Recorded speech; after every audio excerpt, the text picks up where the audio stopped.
Assalamualaikum warahmatullahi wabarakatuh. Innal hamdalillah nahmaduhu wa nasta'inuhu wa nastaghfiruh wa na'udzu billahi min syururi anfusina wa min sayyiati a'malina. May yahdihillahu fala mudhillalah wa may yudlil fala hadiyalah. Asyhadu an la ilaha illallah wahdahu la syarikalah wa asyhadu anna Muhammadan abduhu wa rasuluh la nabiyya ba'da. Allahumma shalli ala Muhammadin wa ala alihi wa sahbihi wasallim. Amma ba'd. Alhamdulillah, segala puja-puji syukur kita panjatkan kehadirat Allah Subhanahu wa taala atas segala karunia nikmat yang Allah berikan kepada kita. Semua yang datang kepada kita datangnya dari Allah Subhanahu wa taala, termasuk nikmat-nikmat yang saat ini kita rasakan itu semua datangnya dari Allah Subhanahu wa taala. Oleh karena itu sudah selayaknya, sudah seharusnya kita selalu bersyukur kepada Allah Subhanahu wa taala atas segala nikmat-nikmat yang saat ini kita rasakan. Khususnya nikmat iman dan Islam. Karena nikmat iman dan Islam akan menyelamatkan kita dari azabnya api nerakanya Allah dan akan memasukkan kita ke dalam surganya Allah Subhanahu wa taala. Insyaallah, amin. Saudara sekalian yang dimuliakan Allah Subhanahu wa taala, seperti biasa Geraha Mu'alaf hadir di hadapan saudara-saudara. Saudara sekalian yang dimuliakan Allah Subhanahu wa taala, kehadiran kami selalu membawa misi, kehadiran kami selalu membawa dialog-dialog, kehadiran kami selalu membawa diskusi-diskusi yang sangat menarik. Saudara sekalian yang dimuliakan Allah Subhanahu wa taala, tetapi sebelumnya jangan lupa subscribe channel-channel yang berafiliasi dengan Geraha Mu'alaf. Selain channel Geraha Mu'alaf, ada beberapa channel yang berafiliasi dengan Geraha Mu'alaf. Ada sekitar 24 channel yang telah berafiliasi dengan Geraha Mu'alaf. Di situ ada channelnya Edi Prayitno, channelnya Tim Muqariban, ada channelnya Yonatan Nandar, dan lain sebagainya. Tidak bisa disebutkan satu persatu karena 24, saya sendiri pun tidak hafal karena saking banyaknya. Dan kita disiarkan itu di 24 channel dan disaksikan juga oleh saudara-saudara kita yang ada di negeri seberang. Satu channel ada berapa penonton? Dan kemudian 24 channel jika dikumpulkan pun banyak. Nah, oleh karena itu saudara sekalian yang dimuliakan Allah Subhanahu wa taala, jangan lupa subscribe, like channel-channel yang berafiliasi dengan Geraha Mu'alaf, dan jangan lupa zakat, sedekah, infak saudara donasikan kepada Yayasan Pembina Mu'alaf At-Tauhid melalui Bank Mandiri Syariah. Nomor rekening kodenya bank 451, nomornya 11, 8-nya 4 kali, 9-nya 3 kali, 5.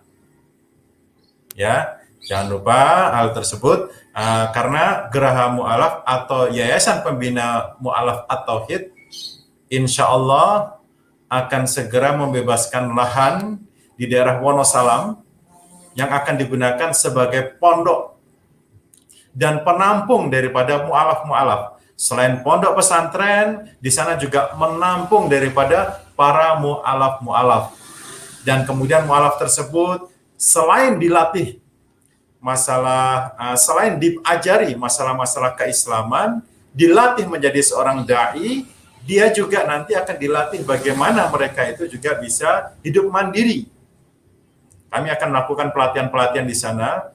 Dengan adanya pelatihan BLK, Balai Latihan Kerja di sana, di pondok sana rencananya demikian. Oleh karena itu, jangan lupa salurkan infak terbaik Anda ke Yayasan Pembina Mu'alaf At-Tauhid.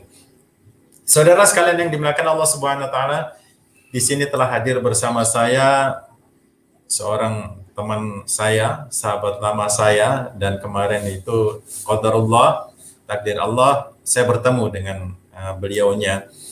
Dan saya teringat bahwa beliau itu adalah dulu juga seorang mu'alaf. Dan perjalanan hidupnya ini juga cukup menarik sebenarnya. Cukup menarik. Nama beliau adalah saya biasa memanggil Pak Christian ya. Sebenarnya nama lengkapnya siapa Pak? Adisia Christian. Adisia Christian. Adisia Christian ya, nama lengkapnya. Nah, ini teman saya lama. Kalau sekarang nama ini hijrahnya Nama Muslim saya sekarang jadi Bahrul Ulum. Bahrul Ulum. Bahrul Ulum bin Suaib. Saya apa istilahnya biasa memanggil dia dengan Pak Bahrul, kadang juga dengan Pak Christian. Bagaimana sih perjalanannya kok dia sempat non muslim dulu gitu loh, non muslim dulu dan kemudian Allah hadirkan dia ke dalam Islam. Nah, bolehlah kita bincang-bincang kok bisa gitu loh. Nah, silakan Pak Chris, kisahnya itu seperti apa? Siapa tahu bisa menjadi inspirasi bagi sekian banyak orang yang pengen menjadi mu'alaf sekarang. Banyak sekali pengen menjadi mu'alaf tapi masih takut-takut ini, ragu-ragu ini. Oleh karena itu sekarang silakan. Bersilakan. Alhamdulillah. Wasyukurillah. Alhamdulillah nimani iman, Allah nikmati Islam. Saudara-saudaraku yang dimuliakan Allah SWT. Perkenalkan, nama saya adalah Adisia Christian. Umumnya teman-teman memanggil Pak Kris, tapi bagi teman-teman Muslim memanggil saya Bahrul. Perjalanan hidup saya sebelum saya menjadi seorang Muslim memang sangat menarik. Jadi perkawinan orang tua saya, ibu saya adalah Nasrani, sementara ayah saya seorang Muslim. Singkat cerita, kemudian saya waktu masih kecil dipindahkan ke Malang, ikut nenek. Di situ kami kakak beradik, saya dengan kakak saya disekolahkan di sekolah Katolik. Karena di masa itu, di era itu, sekolah yang paling bergengsi itu sekolah Katolik. Nah, maka kami disekolahkan di sana, bergaul dengan orang-orang Nasrani, dengan guru-guru Nasrani. Yang awalnya kita ya seperti sekolah saja. Saya masih ingat cerita-cerita masa-masa lalu ketika mereka guru-guru Nasrani ini ingin mempengaruhi otak-otak kita, itu saya masih ingat. Salah satu contoh, setiap hari yang disampaikan, yang diperintahkan sebelum pelajaran sekolah adalah berdoa dengan cara Nasrani, itu sudah pasti. Kemudian kami diberi Injil, yang mana kalau dulu kita nggak ada hiburan, maka saran-saran mereka bawa Injil kemana-mana, baca Injil, dan itu yang saya lakukan. Saya membaca Injil, saya sebelum tidur, mau berangkat sekolah itu. Nah, kemudian juga sering terjadi dialog. Nah, ini yang menarik sekali. Untuk menunjukkan kebenaran agama mereka, agama Nasrani ini, guru-guru kami dulu selalu mengaitkan dengan jumlah komunitas penganut agama di seluruh dunia. Nah, karena memang sampai sekarang pun penganut terbesar itu adalah agama Nasrani, maka dikatakan, ini agama yang paling benar adalah agama yang paling banyak pengikutnya. Seperti itu. Belum lagi setiap hari Jumat, saya masih ingat betul, tidak ada waktu bagi kami untuk sholat Jumat, karena di saat bersamaan kita harus masuk ke gereja. Di situ kita ikut acara kebaktian, ikut berdoa.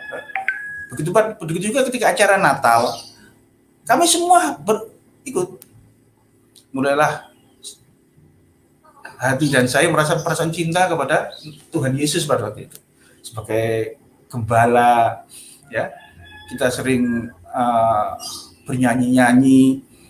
Kemudian sering disampaikan juga, mohon maaf sekali kepada saudara Muslim, bagaimana rendahnya orang Islam. Dulu di masa kami itu, di negeri itu, mayoritas Muslim itu rata-rata orang miskin. Anak orang-orang miskin. Sehingga dikatakan itu loh, sekolah negeri. Orang-orang miskin, seragamnya jelek, bajunya jelek. Lihat kalian, baru kelas 3 SD saja sudah belajar bahasa Inggris. Itu saya masih ingat omongan-omongan seperti itu. Mulailah perasaan saya mulai nggak nyambung kalau dengan teman Muslim itu saya akan menghina betul. Saya merasa, iya betul ya kata guru saya, seperti itu. Hingga perjalanan sampai tahun 87, karena satu keadaan, saya hijrah ke Pandaan, ke orang tua saya, ke kota Pasuruan. Nah, disinilah mulai terjadi konflik, karena mayoritas keluarga daripada ayah ini dari keluarga Muslim, dari keluarga ulama. Saya nggak punya kesempatan untuk untuk ke gereja. Saya nggak sholat, gitu. Karena setiap hari kita dipaksa untuk khususnya sama bule atau bude itu, bule ya. Nah, itu kita disuruh sholat. Saya bingung ini maksudnya apa. Nah, seperti itu. Hingga sampai kelas 3 SMP, saya sudah nggak lagi ke gereja, tapi tetap baca Injil, karena saya baca Injil. Saya tidak ke gereja, saya tidak ke masjid, hanya seperti itu saja. Hingga sampai SMA, saya kembali ke sekolah SMA Katolik, saudaraku. Saya kembali ke sekolah Katolik. Masih stagnan aja, masih suka-suka baca Injil, masih seperti itu. Dan perasaan jengkel terhadap umat Islam itu masih tetap ada, masih kebencian masih ada, penghinaan masih ada. Hingga satu saat saya berjalan-jalan pulang sekolah. Di sebuah pinggir jalan ada sebuah kios kecil. Iseng-iseng memang kebetulan kami mohon maaf sebelumnya, kami ini dulu waktu masa kecil itu memang dilatih untuk suka membaca, baca apa saja. Nah, saya iseng di situ. Ternyata ada sebuah buku tipis yang saya masih ingat. Semoga pengarang kitab ini Allah senantiasa berikan rahmat, ampunan, yaitu karangan Kiai Haji Bahaudin dari Madura, yang judulnya Dialog Ketuhanan Yesus pada waktu itu. Di situ saya membaca ada sebuah dialog antara almarhum Kiai Bahaudin dengan saudara Antonius Muslim Biduri. Saya bawa baca buku itu, saya masih ingat harganya 1.500, saudaraku. Saya bawa pulang, saya baca. Ada ketersinggungan. Karena apa? Yang dibuka, yang dikupas tuntas, ternyata dari kitab Injil saya yang selama ini saya yakini. Bahwa ternyata memang Yesus bukan Tuhan. Saya masih belum bisa menerima. Saya ambil Alkitab dari lemari saya. Ternyata juga sama. Itu berhari-hari, berminggu-minggu. Ada rasa kecewa. Tapi mau bagaimana lagi, saudaraku? Memang itulah kenyataan. Kembali lagi lah saya kepada masa stagnan, tidak lagi punya rasa iman. Sudah bingung. Mau kemana, nggak tahu dah. Oleh orang mungkin sekarang dikatakan ateis lah ya. Mungkin seperti itu. Hingga alhamdulillah Allah turunkan nusratullahnya. Datanglah ke kampung kami seorang ustadz kelas kampung lah pada waktu itu, sederhana dia. Datang ke kampung kami, sebagian daripada anak-anak muda di kampung kami itu ngaji semua. Ada yang preman, ada yang namanya juga memang kampung kami dulu itu memang tempatnya seperti itu. Ya, hanya tinggal saya sendiri. Setiap kali teman mengajak, saya selalu menunda. Saya merasa masih menganggap Islam itu agamanya orang bodoh. Hanya itu. Hingga satu saat ada seorang sahabat, alhamdulillah, semoga beliau ini Mas Nur Huda, semoga jenengan yang saya melihat ini Allah berikan jenengan betul-betul rahmat karena bisa mengajak saya kepada agama Islam ini. Maka saya datang ke sana, ke rumah beliau, ke rumah Mas Huda, diajak. Apa yang saya katakan? Hud, aku nggak bisa ngaji karena pemahaman kita orang Nasrani ngaji itu baca Quran. Gitu berarti. Begitu. Oh enggak Chris. Kita cuma dengarkan ngaji kopeng ini ngaji apa? Akhirnya saya datang. Akhirnya saya memasang dia baru 3 bulan. Saya datang berarti ke Ustadz itu. Tahu-tahu saudaraku, kita ini dikasih kitab Sulam Safina pada waktu itu. Saya masih ingat. Ini apa juga tulisan miring-miring ini? Iya. Sebentar Ustaz, saya nggak tahu juga kalau saya orang Katolik. Akhirnya saya mengenalkan diri. Kalau saya Katolik, nama saya Christian, Ustaz, saya begini, saya ingin belajar Islam. Oh iya, bagus sekali. Mulai terjadi dialog. Masya Allah, luar biasa. Dalam kesederhanaan beliau, almarhum Ustaz Qasim Abdillah, semoga Allah merahmati beliau juga. Ya Allah, di situ saya merasakan ketenangan, kedamaian. Karena di saat yang bersamaan juga, mohon maaf saudaraku, saya mengalami broken home. Keluarga sudah, waktu itu ayah dan ibu sedikit ada konflik, sehingga saya hidup dalam kesendirian. Di situ saya hari-hari hanya di rumah Pak Ustadz itu, pagi, sore, sementara siang sekolah di sekolah Katolik. Nah ini ironinya di situ, sekolah Katolik, saya kalau di luar sekolah saya ke pondok pesantrennya Pak Yai itu. Hanya untuk mendengar karena waktu itu belum bisa baca Quran, belum bisa apa. Nah, gitu Pak Ardi. Singkat cerita, semakin sadar ternyata di sekolah Katolik saya itu yang memang sebenarnya dia tidak mengatakan sekolah Katolik SMA itu, tetapi pelajaran agama itu lebih mengulas kepada Injil. Wah, semakin saya malah sekarang kembali muak saya sekarang dengan apa yang disampaikan oleh guru-guru saya. Kebenaran tadi maaf sekali, masya Allah, quwata illa billah. Disitulah sampai ada guru agama saya itu yang saking jengkel, mungkin benci bila saya sudah jadi Islam, nilai pelajaran saya kalau pelajaran agama selalu diturunkan atau selalu bisa disindir di dalam kelas, disindir. Tapi ya udah, itu aja. Disindir. Nah, sudah mulailah saya mengaji. Terus ketahuan oleh orang tua saya. Ketahuan oleh orang tua saya, khususnya ibu saya, masya Allah. Namanya kita waktu itu baru mengenal giroh agama ya. Ketika ibu saya salah, saya sampaikan marah. Waduh, sampai maaf sekali. Ibu saya sampai ngelapor ke Ustaz. Anda ngajari apa ke anak saya? Anda ngajari apa ke anak saya? Saya dipanggil Christian. Tolong ya kalau bicara sama orang tua yang lembut. Gitu. Meskipun beliau belum mengenal agama Islam, tapi kamu nggak boleh gitu. Saya masih ingat. Nah, disitulah perjalanan waktu hingga satu saat ada ide dari teman-teman yang memang rata-rata teman-teman berarti Pak Ustadz, nama kami diganti semua atau Pak Ustadz itu. Akhirnya diganti semua. Nah, begitu tunjuk saya. Christian, kamu tak kasih nama baru dulu. Saya nggak ngerti apa maksud baru.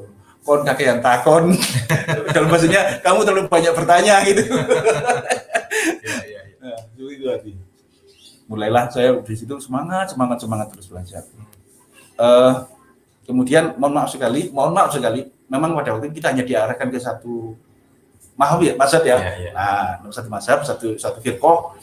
Dan satu ada ini kejadian lucu juga. Kalau ada santrinya nggak pakai koplo, nggak pakai kopiah, pakai celana, selalu dikatakan kamu itu ini, kamu itu gitu. Kamu tuh ini, kamu itu gitu. Kita bingung ini itu apa gitu. Paham ya jadi ya? Saya kira nggak bisa disebutkan ya. Itu saya mencari sampai apa kesalahan si ini, firqah ini apa kesalahannya. Semangat saya di masa-masa Nasrani dulu itu saya pegang terus hingga akhirnya Allah pertemukan saya ketika saya berdinas sebagai security di Hotel Surya di terus mulai belajar agama, mulainya terus kemudian akhirnya sampai mengenal jamaah tabligh ya. Itu. Jamaah tabligh. Sampai mengenal jamaah tabligh, sampai mengenal itu katanya sampai mengislamkan orang. Iya. Itu gimana ceritanya? Ceritanya waktu saya gerak khuruz 40 hari di Kota Malang waktu itu di daerah Bulu Payung, memang itu mayoritas Katolik Kristen. Nah, kita keluar ke situ, ada seorang anak muda, dia ngeyel, akhirnya saya datangi, siapa nama antum? Segini, oh ya nama saya Christian, gitu. Loh, kok bisa kamu masuk Islam gitu? Saya ceritakan, saya ulang lagi cerita saya masalah itu. Saya ulang lagi, coba kalau nggak percaya kamu lihat itu Injil. Nah, gitu Pak Adi. Nah, kisah tentang Ba'u dan Mudhari tadi ya? Iya, itu saya review lagi, saya ceritakan lagi. Apa buku itu deh. Kalau kamu nggak percaya kamu pulang. Waktu itu ada waktu jeda 3 hari begitu. Berarti dia ternyata pulang ternyata betul. Artinya gimana caranya masuk Islam? Ya gampang. Antum syahadat saja. Begitu antum bersyahadat masuk Islam sudah. Nggak ada yang lain? Mungkin dimandikan atau apa? Kan kalau ada kan mandikan ya? Oh, enggak ada dimandikan, udah kita suruh mandi sendiri. Enggak dicelup ke air gitu maksudnya kan. Jadi itu. Terus pernah juga saya menyelamatkan seorang anak wanita gadis waktu itu, mohon maaf sekali. Jadi dia itu Islam maunya karena faktor kemiskinan, Mbak. Dia mau pindah agama. Terus saya mengatakan, Mbak, mohon bahasa Jawa boleh ya, bahasa Jawa ya. Mbak, pripun kok jenengan ada keinginan situ. Lah aku di Islam orang masih nolong ya, Mas. Saya gitu, Mas Kris saya enggak ditolong gitu. Saya ngomong, Mbak Eman, Mbak, saya capek-capek belajar agama, dimusuhi keluarga, dimusuhi teman, sampai seperti ini. Kok jenengan yang sudah dapat hidayah kok mau masuk Islam? Ternyata karena faktor ekonomi. Nah, itu seperti itu, faktor ekonomi.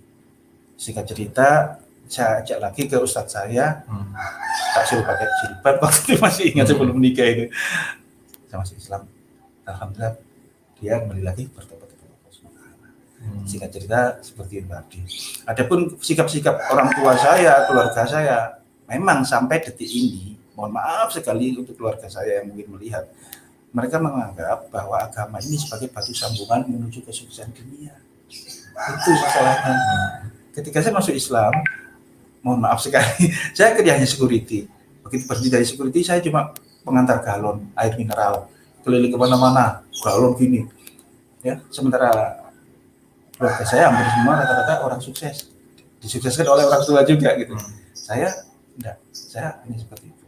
Sampai akhirnya jadi pedagang, sampai detik ini alhamdulillah dengan izin Allah, dengan karunia Allah, sekarang saya menjadi praktisi ruqyah dengan sederhana ini. Jadi kita telah dengarkan kisah Pak Kris ini. Oh ya, ini saya tunjukkan KTP-nya, nanti dikira ngaku-ngaku apa tuh namanya ini. Ini silakan lihat, namanya Pak Kris Christian Adisya Christian ya. Jadi namanya memang Christian, jadi bukan ini. Jadi beliau ini terlahir di dalam keluarga yang beda agama. Nah inilah saudara, kadang bahayanya istilah pernikahan yang beda agama kan seperti ini. Akhirnya anak disuruh pilih-pilih sendiri agama apa yang kamu kendaki. Padahal agama itu menentukan kesuksesan atau kegagalan seseorang hidup setelah mati. Kan itu. Kalau soal di dunia yang miskin orang Kristen sangat banyak. Coba ke Afrika Selatan sana. Yang paling miskin siapa di sana, kan gitu. Jangan lihat di Indonesia, kan gitu. Coba ke di daerah-daerah Afrika yang daerah miskin sana, atau di daerah Amerika Selatan sana, istilahnya orang-orang yang miskin itu yang nggak punya uang, bahkan sering tidak makan, iya orang-orang Kristen juga, kan gitu loh. Jadi kalau mau lihat orang Islam yang kaya, coba aja ke Timur Tengah sana, mereka dibilang uang dia hambur-hamburkan begitu saja karena memang saking banyaknya uang. Jadi bukan itu faktor daripada kebenaran sebuah agama. Di dalam setiap agama pun ada. Orang yang nggak punya agama pun sukses kan seperti itu ada. Misalnya kita lihat di Jepang, misalnya agama Shinto, kalau dianggap agama, istilahnya ya buktinya orang-orang Shinto juga banyak yang sukses. Di Cina juga begitu, banyak orang yang agamanya Buddha secara duniawi pun sukses banyak sekali. Jadi ukurannya kesuksesan itu bukan ada di dalam agama itu. Bahkan Nabi Isa atau Yesus Kristus itu sendiri itu bukan orang yang sukses di dunia, kan seperti itu. Betul sekali. Iya, jadi apa istilahnya, beliau orang yang tidak punya rumah, tidak punya apa-apa, dan hidup apa istilahnya seperti itu. Jadi banyak nabi-nabi juga seperti itu. Nabi-nabi yang kondisinya miskin itu banyak sekali. Betul. Jadi apa istilahnya, tapi nabi yang kaya pun ada juga, kan gitu loh. Jadi ukurannya bukan dalam masalah banyak atau tidaknya uang. Tetapi di dalam apa yang ada diajarkan. Oleh karena itu Pak Kris hidup di dalam keluarga seperti itu, akhirnya karena bersekolah di dalam agama Kristen ya, terus kemudian membuat pilihan ya memang akhirnya kecintaannya kepada situ karena memang dididik di situ gitu loh, di dalam agama Nasrani itu. Dan kemudian timbul kebencian kepada Islam. Ya gara-gara omongan-omongan yang pelecehan kepada Muslim. Betul sekali. Pelecehan kepada Muslim akhirnya menimbulkan kebencian. Dan ini ternyata bukan hanya Pak Kris saja, teman kita yang sebelumnya bersaksi itu seperti Pak Filipus Christian, namanya juga Christian juga. Pak Filipus Christian itu juga mengalami hal yang sama, bahkan dia itu masjid itu dilempar tai kotoran manusia. Masya Allah. Jadi dia kotorannya sendiri itu, kencingnya sendiri dilempar ke masjid. Masya Allah. Itu orangnya ada di Gerah Mu'alaf juga istilahnya. Dan apa itu namanya, macam-macam terus daging babi dilempar masuk ke masjid. Nah itulah dia, istilahnya saking bencinya dia kepada Islam. Banyak sekali faktor-faktor yang menimbulkan kebencian kepada Islam dikarenakan informasi-informasi yang seperti itu. Mendiskreditkan umat Islam, terus umat Islam dianggap ini begini. Tetapi saudara sekalian yang dimakan Allah SWT, ternyata kebenaran itu ada di dalam dalil. Nah, Pak Christian ini beradu dalil dengan walaupun tidak secara langsung dengan Kiai Haji Bahauddin Mudhari. Beliau apa istilahnya, beliau mencetak buku tentang dialog beliau tentang ketuhanan Yesus saat itu ya. Betul. Terus dari situ kan banyak dalil-dalil ya. Iya. Dan ternyata Pak Christian membuktikan sendiri setelah buka kitabnya dan sebagainya. Dari situlah istilahnya kebenaran itu diukur dari situ. Jadi bukan diukur daripada kamu punya uang atau enggak. Coba ke Timur Tengah sana banyak orang yang kaya, orang Islam kan kamu paling banyak. Iya. Udahlah, nggak usah apa, jangan didiskreditkan dengan seperti itu. Jangan ke arah sara lah. Kita dialog yang akademis lah. Kita ini orang yang pintar, diberi Allah istilahnya kecerdasan kan, seperti itu. Ayolah, kalau mau dialog akademis saja, arahnya ke akademis sudah. Arahnya ke pendidikan saja. Jadi data sama-sama dibawa, ayo dialog. Itu tidak ada masalah. Jadi bukan olok-olokan. Betul. Nah, ini olok-olokan ini udah nggak benar. Saya akan menolak di Geraha Mu'alaf ini dialog yang olok-olokan. Akan kita tolak. Karena dialog di dalam Geraha Mu'alaf ini adalah dialog akademis. Soal kamu percaya dengan yang saya ucapkan, silahkan, nggak percaya silahkan, kan seperti itu. Tetapi kita sama-sama mengungkapkan, mengapa kok saya begini? Inilah, seperti itu. Begitu tuh Pak Christian, mencari kebenarannya itu dengan belajar, dengan membaca yang lainnya. Jadi boleh dibilang jangan tutup hati kita ya untuk mencoba mengetahui istilahnya apa yang ada di seberang. Jangan-jangan yang di seberang itu lebih benar daripada apa yang saya pegang selama ini, kan gitu. Oleh karena itu terus belajar. Nah, inilah Pak Christian. Jadi dia berusaha untuk belajar. Setelah dia tahu, awalnya dia marah karena ada sindiran kepada keyakinannya dia gitu. Pasti. Terus kemudian dia berusaha objektif. Nah, objektivitas ini yang dibutuhkan. Jadi bukan pakai emosi. Membaca sesuatu namanya ilmu, kan ini ilmu. Anggap aja ini ilmu. Ini kita membaca ilmu itu bukan dengan emosi, bukan. Saya pokoknya nolak. Kalau sudah nolak, buku sebenar apapun, buku sebaik apapun, itu tidak akan masuk ke dalam hati kita. Tetapi pada saat kita berusaha untuk objektif, benar nggak sih? Coba saya buka yang lainnya. Benar nggak sih? Coba saya buka yang lainnya. Nah, kalau kita berusaha objektif itu, maka di situ nanti kita akan menemukan namanya kebenaran. Jadi jangan menilai kebenaran itu dengan emosional. Pokoknya saya ini, pokoknya itu salah dah gitu. Kalau udah seperti itu, Anda tidak akan menemukan kebenaran. Betul. Anda tidak akan menemukan kebenaran gitu loh. Ayo belajar secara objektif dengan data-data yang ada. Jangan ada hujatan-hujatan, dilarang dalam Islam itu ada hujatan-hujatan, dilarang. Kalau ada orang Islam menghujat sana sini, maaf, itu dia bukan termasuk orang yang Islamnya bagus. Boleh saya tambahin? Ya. Saya peristiwa, kenapa saya juga merasa akhirnya menganggap bahwa memang Nabi Isa itu sebagai Nabi. Jadi peristiwa sebelum penyaliban beliau, sebelum beliau sempat berdoa. Itu yang saya ingat betul itu. Bagaimana bisa Tuhan kok takut dengan kematian? Terus kemudian dia juga memanggil Tuhan juga. Eli sabachthani. Nama sabachthani. Ya, sama sabachthani gitu ya. Saya begitu. Loh, bagaimana mungkin? Ini sempat berpikir, tuh, dia dikatakan Tuhan, tapi Tuhan takut pada umat yang mau membunuhnya. Terus dia juga memanggil Tuhan. Ini Tuhan yang mana lagi? Itu yang saya. Oh, ternyata betul sekali Pak Ardi. Masya Allah, ini Nabi memang. Saya akhirnya mengaku ini Nabi. Terus juga kisah waktu disalib. Mana mungkin ada Tuhan yang sampai berdarah-darah. Kita logika saya pakai itu. Sudah itu mulai semakin saya mengkristal untuk mempelajari Islam banyak. Alhamdulillah setelah masuk Islam menikah dengan seorang wanita Muslim, kebetulan keluarganya juga keluarga dari Muslim pondok. Saya menemukan lagi dalil tentang Natal. Semakin Masya Allah ternyata betul apa yang mohon maaf sekali, mungkin ada yang tersinggung, mohon maaf sekali saya nggak ingin menyebut, ternyata apa peribadatan yang di teman-teman Nasrani banyak banyak bukan dari murid Nasrani gitu. Hmm.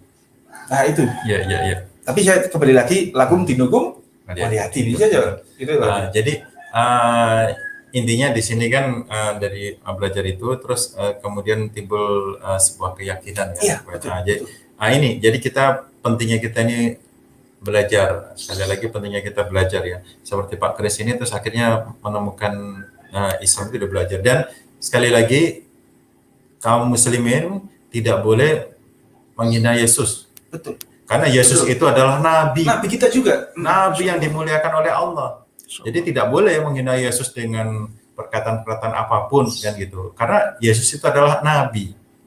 Dalam Islam itu Yesus bukan Tuhan. Jadi kalau kita menyatakan Yesus bukan Tuhan itu bukan mau menghina daripada orang Nasrani, bukan. Itu memang yang diturunkan Al-Qur'an Al-Qur'an diturunkan itu kepada kita memberitahu bahwa Yesus bukan Tuhan. Nah, itu keyakinan kami. Dan kami punya dasar juga. Dasarnya apa? Ya dari kitab-kitab sebelumnya, kan seperti itu. Itu dasar kami. Jadi Al-Qur'an itu adalah dasar, terus kemudian misalnya kita coba belajar, ternyata seperti Pak Kris tadi menemukan Yesus itu seorang nabi yang mulia. Yesus itu seorang nabi yang mulia yang harusnya umat Islam itu memuliakan dia. Tidak boleh melakukan penghinaan kepada Yesus. Jadi tolong umat Islam, siapapun Anda yang di sana, jangan melakukan penghinaan kepada Yesus ya. Yesus itu adalah seorang nabi yang dimuliakan oleh Allah Subhanahu wa taala. Dengan kitab mulianya yang juga terkandung Injil. Iya, jadi tolong seperti itu. Gimana Pak Kris? Ada lagi yang ingin disampaikan kepada saudara-saudara tentang perjalanan hidup Pak Kris? Oh ya Pak Kris sekarang jadi ini ya, jadi herbalis juga. Ya, alhamdulillah dengan izin Allah diberi titipan ilmu sedikit, yaitu menjadi praktisi ruqyah. Okay. Nah, saya melihat Pak Ardi, ruqyah ini bukan mungkin ya enggak seperti dengan yang lain. Saya justru semakin menemukan kebenaran agama ini ketika saya menjadi seorang peruqyah. Kebenaran hadis Rasulullah justru ketika saya menjadi seorang peruqyah. Gitu ya. Betul. Dan termasuk juga Pak Ardi, urgensi sholat. Kenapa orang disuruh sholat? Wasta'inu bisabri wa sholat. Itu justru saya temukan ketika saya menjadi seorang peruqyah. Seperti itu. Ketika kita berdialog dengan Allah dan sholat itu, justru saya semakin mau ternyata agama Islam itu real Pak. Real sekali. Bagaimana mohon maaf sekali ketika saya meruqyah, ya. Mohon maaf sekali, sebenarnya peruqyah dilarang untuk berdialog dengan jin, Pak. Tapi kadang dia mengaku juga, kenapa kamu ada di dalam tubuh manusia ini? Karena dia suka musik, karena dia berani sama orang tua. Bahkan sampai lucu lagi, karena dia masuk kamar mandi pakai kaki kanan. Lucu-lucu. Banyak ya, 15 tahun saya. Betul. Saya sering dengar itu. Jadi ada orang itu Rasulullah memerintahkan kita kalau masuk kamar mandi pakai kaki kiri. Iya. Lah pada saat ada yang pakai kaki kanan, ternyata jin bisa masuk karena dia menyalahi sunnah Rasul. Dan ini terbukti Pak. Terbukti memang betul. Iya, betul. Itu pasien, mohon maaf sekali, yang saya ruqyah, jinnya masih ada. Begitu saya bawa ke depan kamar mandi, tak suruh kaki kiri tidak bisa. Tertahan dia. Masya Allah, luar biasa kebesaran Allah, kebenaran daripada hadis Rasulullah SAW. Nah itu, saudara sekalian, jangan lupa sunnah Rasulullah ini harus dihidupkan ini. Masuk rumah ucap salam, ini kejadian lucu juga. Kejadian lucu. Saya diundang sebuah rumah untuk meruqyah. Mungkin nggak kenal sunnah lah. Orang masuk biasa saja, ucap salam. Ternyata ada salah satu anak indigo yang harusnya saya ruqyah itu melihat banyak orang hitam-hitam masuk menjelang maghrib itu terbuka. Saya menyampaikan, Bapak Ibu kalau bisa menjelang maghrib itu jendela situ pun gitu, berarti ya. Dia melihat banyak makhluk hitam-hitam masuk dalam rumahnya, melilingi makanannya. Oh ternyata betul, kenapa sampai makanan itu tutup? Naudzubillah, berdosa berlindung pada Allah dari kebodohan saya sendiri. Nah ternyata sama menjadi peruqyah itu saya merasakan betul kebenaran agama ini. Bagaimana dengan zikir tasbihat bisa menyelesaikan masalah, dengan istighfar bisa menyelesaikan masalah, seperti itu. Iya sering ya dengar peruqyah itu pada saat yang meruqyah itu kejadian mengapa si syaitonir rojim tadi itu dia masuk ke tubuh seseorang itu dikarenakan dia menyalahi salah satu sunnah dari Rasulullah.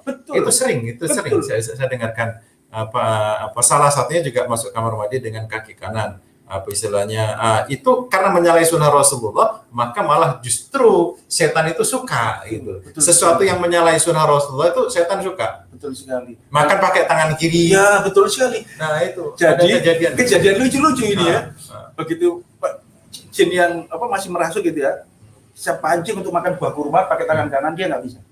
Nggak bisa, betul-betul nggak bisa waktu. Sama masuk mulut nggak bisa. Saya katakan, Mas, baca Bismillah. Nah, tapi ada satu peristiwa yang ini, semoga ini yang paling saya sukai. Saya pernah meruqyah seorang anak yang mengusir ibunya yang miskin, diusir hanya karena ibunya nggak bisa belikan motor. Begitu kita ruqyah, jinnya langsung teriak-teriak, ada apa kamu di dalam tubuh anak ini? Saya suka dengan anak ini. Karena apa? Karena dia berani dengan ibunya. Karena dia berani dengan ibunya. Betul ini. Hati-hati. Ibunya diusir. Hati-hati nih saudara-saudara. Jadi begitu kita menyalahi sunnah Rasulullah, maka yang terjadi itu setan suka. Masya Allah. Alhamdulillah setelah diruqyah proses 2 jam, untungnya kita datang, dia nangis, dia peluk, dia minta maaf sama orang tuanya. Masya Allah, luar biasa. Kebenaran Islami nyata, saudaraku. Ini yang sering saya sampaikan ketika saya meruqyah, ya. Saya sampaikan, Islam ini real. Islam bukan agama abstrak, Pak. Iya betul. Real, ada, bisa dilaksanakan. Saya pernah meruqyah itu dengan Pak Kris ya, saat itu beberapa kali waktu itu ya. Ya memang kejadian seperti itu. Syaitan itu benar-benar takut dengan ayat-ayat Allah itu, benar gitu loh. Jadi pada saat ada seseorang itu, ya maaf, suka waktu itu menyimpan keris ya. Terus kerisnya itu kita suruh keluarkan ya itu. Iya, udah buang aja keris ini gitu. Betul. Nah, jadi setelah keris ini hilang, ya jinnya hilang gitu. Terus dibacakan ayat-ayat, ternyata setelah itu normal itu karena dia tadi bawa keris itu. Jadi bukan kita menyinggung pecinta keris, bukan. Kalau itu dijadikan seni ya silakan. Cuman masalahnya yang terjadi ya seperti itu. Kadang keris itu dijadikan untuk ya macam-macam kan gitu. Nah, termasuk yang pernah kita ruqyah dulu ya. Iya, betul. Gara-gara bawa keris gitu loh. Terus setelah itu ya alhamdulillah sudah normal. Jadi macam-macam lah. Saya sebenarnya pernah mengikuti ruqyah langsung ke beberapa tempatnya. Jadi tahu kondisi-kondisi yang sesungguhnya terjadi. Nah, juga kepada saudara-saudaraku yang sekarang menjadi Muslim, yakinilah bahwa agama kita yang dengan pegang ini memang betul-betul benar, di jalan yang benar. Ada satu peristiwa juga dalam peristiwa ruqyah, Pak. Ada seorang anak laki-laki kerja di sebuah perusahaan. Dia sering dadanya sakit. Setiap malam dia mimpi datangi wanita. Lagi dia datang ke tempat ini. Naudzubillah, ternyata dia dimasuki oleh jin Yahudi. Jin Yahudi. Untuk apa kamu ada di dalam tubuh laki-laki ini? Aku akan sesatkan dia. Aku akan jadikan dia pengikut Dajjal. Akhirnya sedikit banyak saya dialog tentang Nasrani. Mohon maaf sekali. Saya tidak ingin menyinggung agama lain, cuma ini sebuah realita harus saya sampaikan. Apa kata jin perempuan itu? Orang Nasrani itu dalam genggaman kami. Maaf ini kayaknya agak Ya. orang Nasrani ada dalam genggaman kami. Ya. Jadi istilahnya ya, jadi pada saat itu ya seperti Pak Kris ini kan pada saat meruqyah itu sering jinnya itu kan melawan. Jin itu melawan, sering diruqyah. Saya itu pernah pada saat bantu Pak Kris ruqyah, tiba-tiba orang berdiri langsung nantang saya. Silat. Silat, Masya Allah, la quwwata illa billah. Saat itu langsung saya mau disilat saat itu. Setelah sadar saya tanya, kamu tadi ngapain ke saya? Oh, ngapain, dia bilang, loh kamu mau nyilat saya? Wah mosok, nggak mungkin, dia bilang gitu. Nah itu istilahnya jadi karena dia belajar ilmu tenaga dalam saat itu ya, belajar. Jadi ya seperti itu. Benar, pada saat kita itu berusaha untuk membacakan ayat Allah, belajar Islam dengan benar, di situ syaitan itu ternyata menyingkir malah. Boleh saya sedikit cerita pengalaman saya untuk masalah tadi tentang keyakinan saya bahwa Allah Maha memberi rezeki. Boleh Pak? Ya ini pada teman-teman yang mungkin hari ini diuji dengan masalah ekonomi, masalah keluarga, masalah apa. Jujur selama saya menjadi seorang ruqyah, saya tidak punya pekerjaan lain, saudaraku. Pekerjaan saya hanya ruqyah dan bekam. Yang tidak setiap hari Pak Ardi itu ada pasien, dan juga saya tidak pernah pasang tari. Seringkali kita menghadapi problem, mungkin ekonomi, mungkin masalah keuangan, namanya juga kita punya anak yang mondok ya. Saya mencoba, awalnya saya mencoba dengan sholat. Saya mencoba dengan sholat. Apa betul dengan sholat? Apa betul dengan berzikir? Apa betul dengan baca Al-Quran Allah selesaikan masalah? Alhamdulillah saudaraku, hari sampai detik hari ini pertolongan Allah itu luar biasa. Setiap kita butuh, tahu-tahu ada pasien ngasih rezeki, ngasih titipan uang atau apa. Kadang ada pasien ngasih beras atau apa. Kita yakin tanpa harus mengeluh kepada makhluk. Itu yang saya rasakan. Pertolongan Allah tentunya sangat cepat Pak, sangat cepat sekali pertolongan itu. Ketika saya dulu menjadi seorang Muslim, menjadi seorang Islam, alhamdulillah. Sekarang saudaraku, saya mempunyai 3 orang anak, yang 2 sudah saya pondokkan.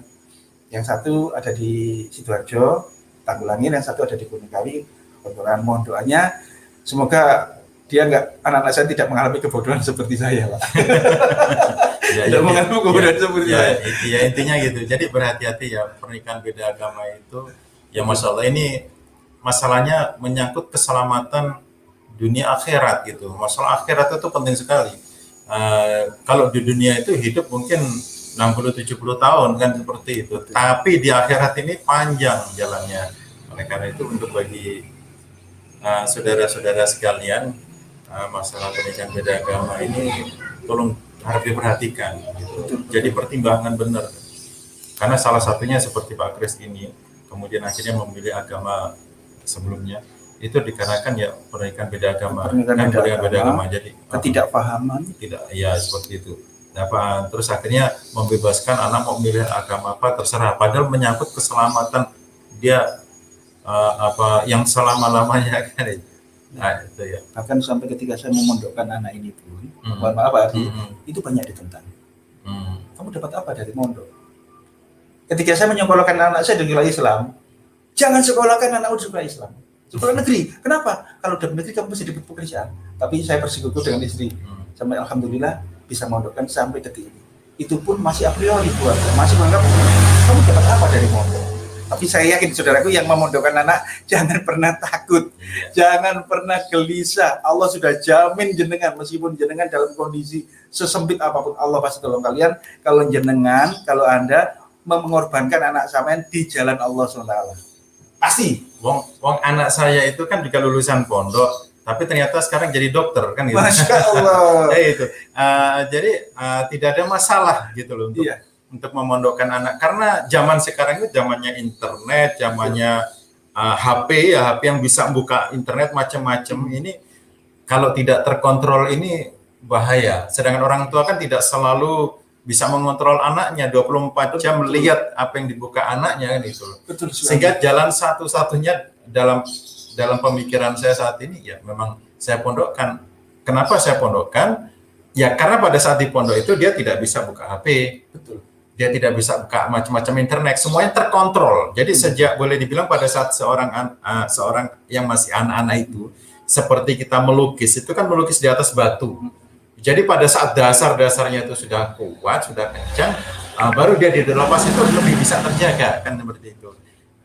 Oleh karena itu pada saat kita melukis untuk si anak ini, lukisan dengan lukisan yang baik, yaitu apa di pondok yang dia lihat itu baik, yang dia dengarkan baik, dia tidak melihat hal-hal yang buruk-buruk dan sebagainya, dia melihatnya yang baik, yang keluar dari lisannya juga baik, entah ngaji, baca Quran, entah itu macam-macam, itu yang keluar itu selalu baik-baik. Nah kita sedang melukis dia, sehingga jangan ragu. Buktinya anak saya juga di pondok jadi dokter, teman-teman saya banyak anaknya juga di pondok bisa jadi dokter juga, bahkan ada yang masuk ke ITB dan lain sebagainya, itu dari pondok kan gitu.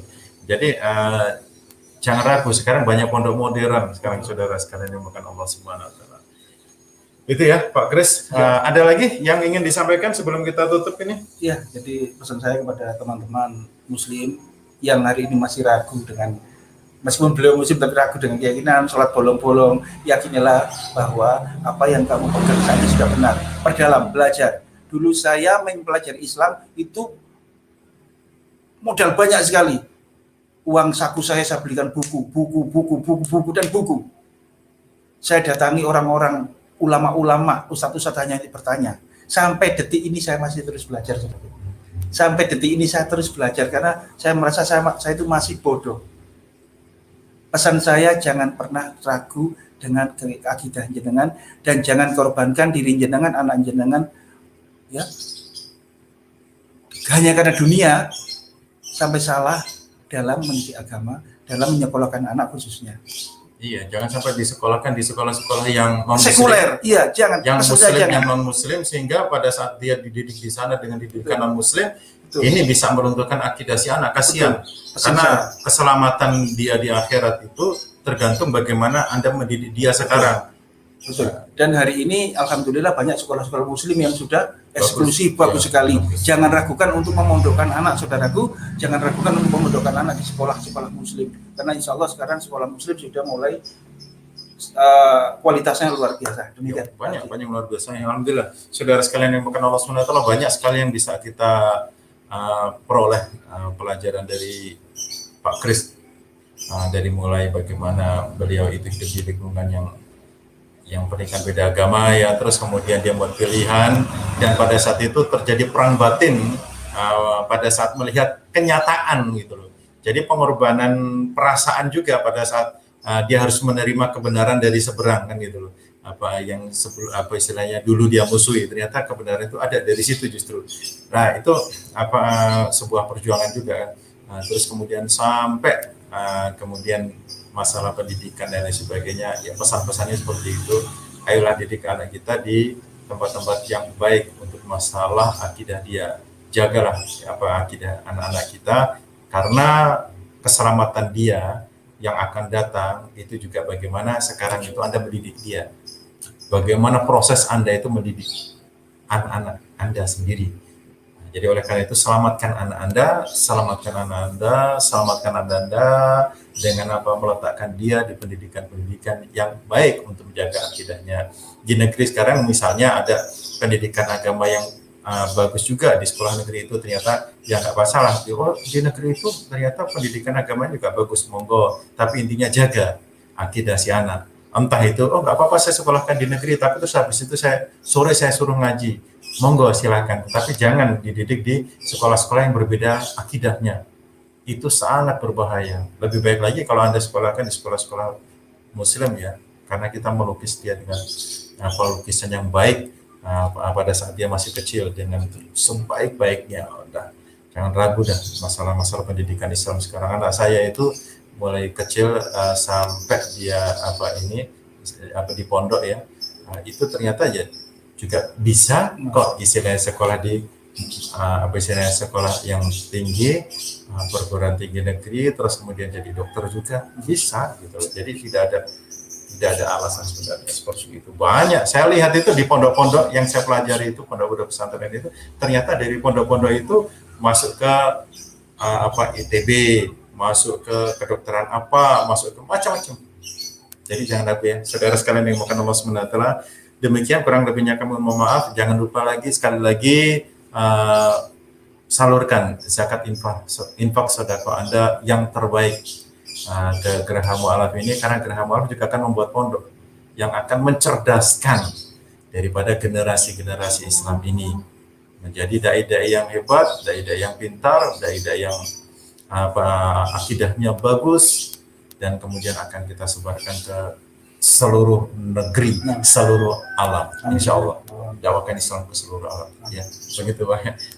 Demikian, kurang lebihnya kami mohon maaf. Manakah ada salah atau kurangnya, kami mohon mungkin ikhlaskan, karena kadang kita berucap tidak sengaja, ucapan tersebut menyakiti hati saudara sekalian.